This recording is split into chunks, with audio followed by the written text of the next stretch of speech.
Celebration पनि हेर्नलाई।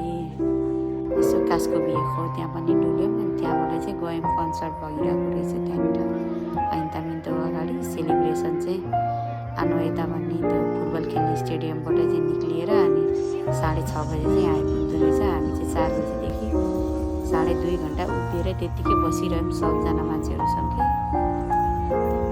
यति धेरै मान्छे थियो, लास्टै गर्मी थियो फेरि त्यो दिन।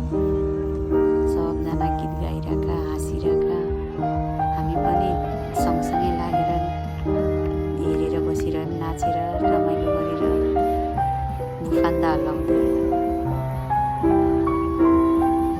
एकदम रमाइलो। मान्छेहरू पुरै एक्साइटेड, मोस्टली वेटिङ कोपा उचालेको हेर्नको लागि। हाम्रो छोरो पनि एकदम एक्साइटेड थियो। हामी बिचमा परेका थियौँ, हामी पनि आफ्नै धुनमा तालमा मस्त। छोरोले पनि फेरि उचालेर गर्न लाग्यो भने बिचबिचमा चाहिँ त्यो भोलिन्टियरको मान्छेहरू आएर चाहिँ यस्तो के भन्छ बेलुनहरू पनि दिएको थियो कि उडाउनको लागि। केटाहरूलाई चाहिँ पुरै नाच्ने गाउने। त्यो तल त पुरै वाइन बियरै बियर थियो तल त पुरै।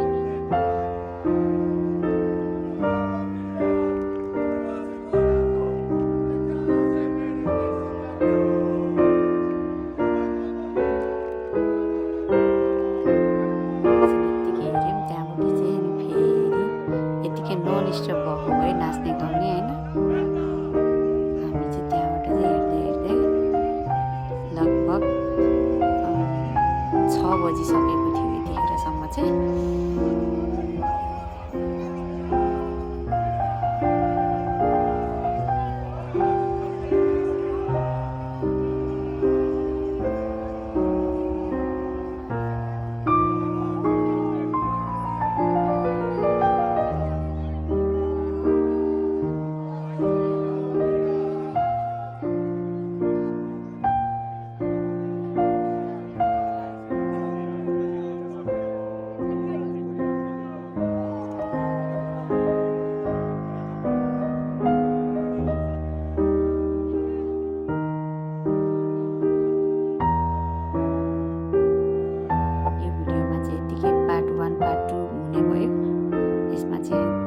सेलिब्रेसनको त्यो हामी वेटिङ मात्र गरेर बसिरहेको छौँ। सेकेन्ड पार्टमा चाहिँ